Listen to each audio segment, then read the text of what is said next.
Yo, what's good everyone? Welcome back to a brand new video. I hope you just enjoyed that last video because that boy, that sexy ass Gabe in the back in the camera over there said what's up, bro. Yo, what up, what up? Yo, so this is the Peabody regional. I did not do as good as I expected, but I still wanted to share what I played. I played Altergeist. Altergeist? It's a pretty good choice. Obviously, next time you see this deck, it will not be when I'm running on very low amount of sleep, but honestly, with the games that I played, performed really well. And honestly, I don't think the times that I lost was any misplays or anything like that. My opponent just opened up better than me. So without further ado, let's get straight into it. Playing triple copies, multi-figure. Play 3, play 2. You're dumb. Don't play this deck then. Maybe you might call me dumb for this one, but if you recognize these ratios, these are the ones from the top 4 from nationals. I decided to try that out. It was just not my cup of tea. Honestly, I would change up with definitely 3 Melistique because this is like your powerhouse, especially with cards like Mystic Mine you're gonna see later on. 2 of these is pretty good. I definitely did not miss a 3rd one, and a Silk. I hate this card in my hand. You just know how it is. Literally see this card. What do you think about Konkiri? Konkiri? It's good, but I just think that the game is moving a little too fast for that card to be coming up. Yeah. So, like, honestly, if you have things to stop battle phase and stuff like that, I think it's just like, yeah, there's other cards that are better than that for sure. Yep. That's it for the Altergeist monsters. For the traps, playing 1 manifestation of Monster Reborn. Protocol, really good. The guy was playing 1. I cannot see myself playing 1. I need at least 2. And I was playing 2 copies of Spoofing.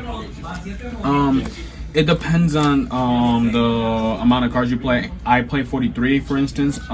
So it could be argued that you could play 3 copies of Spoofing, but 2 came up within a decent amount.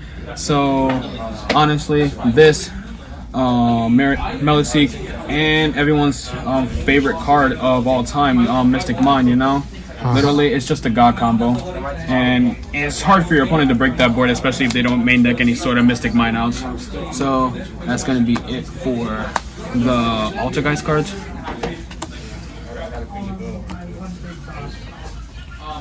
Alright, the honorary Altergeist card, triple copies of Infinite Impermanence, multi-figure, God combo, turn 0 interruption, especially with the negate for this and the bounce off of the Soquitos.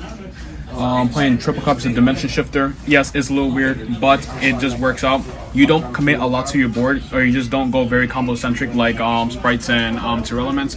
So with this, you just set 4, or you just even play a monster for that instance, and just like honestly, just pass without banishing anything that you need. Cards that help me go second.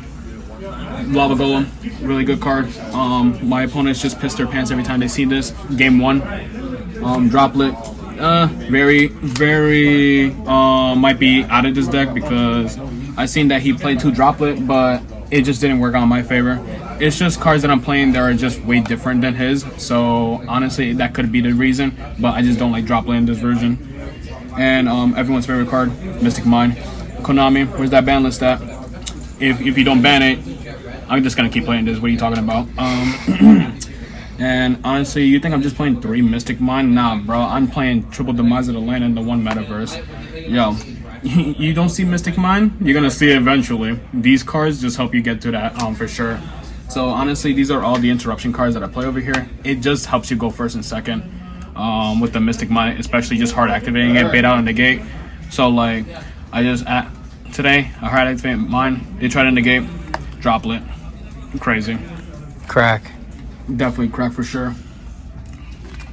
And that's gonna be it for the interruption cards. After that, we have some pot cards. Literally my luck pulling 1 Prosperity. Yes, 1. I only pulled it, so I decided to play that. And I'm playing triple Extravagance.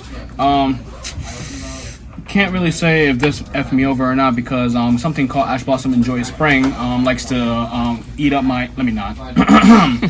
So honestly, it's just Extravagance is a good card, especially with this deck. You only really need like your Hexias and your Linkaribos for your Moseek. But other than that, like this is just a toolbox just to banish off of it. Hey, a card just says draw 2. Exactly. And Prosperity did actually come up quite a lot today, especially for it just being a 1 of. Just imagine a 3. Solemns. Any deck that plays Solemns has a really good chance within the meta because it's a counter trap. Not a lot of people play counter traps from what I see right now. So this can just hard stop an opponent's combo or anything like that. I'll play 2 copies of Solemn Strike. My idea about this is that if you were to force to go second and then you see something like a Rivalry or any other Floodgate that I see, you just activate this, whatever negate they have to, because it would just break their entire board. You just activate Solemn Strike and this just breaks the entire board. Just for, 1500 something, but it just gets the job done. So that's gonna be it for the main deck, extra deck. Honestly, there's just a lot of flex spots here, but the main ones you need triple copies of Hexia. Please play 3. Don't play 2. Don't play 1. Don't play anything like that. I played 1 Prime Banshee. I played Altergeist for a while, even before Memory Gang came out. So honestly, this is just a card that just comes up, especially with this pointing to here. He just gains a pretty big beefed up number. Since I'm still playing Extravagance, I have to play more copies of like cards like Blink Karibo and Relinquish Anima. Anima just punishes your opponent for placing their cards wrong because this can just take anything or it just baits out a negate. This is just, I don't know, your opponent attacks, I take nothing. And Link 2's Dark, Lina. I play Marionetter and Multi-Figure, which are dark and light, and could just climb up to access code. The last Link 2, Phoenix, if I'm trapped under any other Floodgate or anything else, like especially Terralimus Field Spell that is just annoying against my back row, I just make this and I just pop it. And with that, I'll just play the Unicorn as well. And along with the other Link 3, I'm playing Celine. You do play more spell cards in this version, so even if your opponent's not playing anything, you are guaranteed to get a couple of counters over here.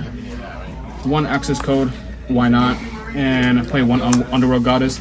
I don't know about the Underworld Goddess, I just don't put up enough monsters on board for me to actually use this card. Like I said, this is just like, just a big toolbox, honestly. This is just your main card that you need for sure. And that's gonna be it for the extra deck. Let's get straight to the side. Side, Pank breaks the entire sprite board. Literally summon this, attack Toad, uses effect during battle against the sprite elf because they can't activate it during anything else. Spear mode, this is a little sketchy because you need your opponent to have 3 monsters instead of just 2 with Lava Golem. Secret Village, no runic stuff for sure. So with this, I play Demise of the Land, I play Metaverse. Instead of just going for the Mystic Mine, I just go for the Secret Village of Spellcasters, especially if my opponent needs their spells to break my board or anything like that. I just go for Secret Village of Spellcasters.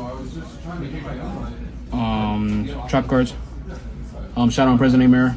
I know Multi-Figure is a dark, but with cards like Altergeist Protocol, it does not negate it, but everything else like Tier Elements or anything like that, they cannot activate their monster effects in grave. They cannot activate on field, so it's actually really good Floodgate.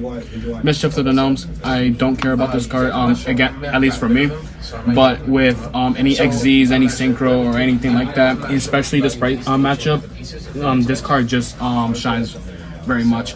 Especially you activate this, and then if you don't finish your opponent right away, you just banish it. It does the same thing again.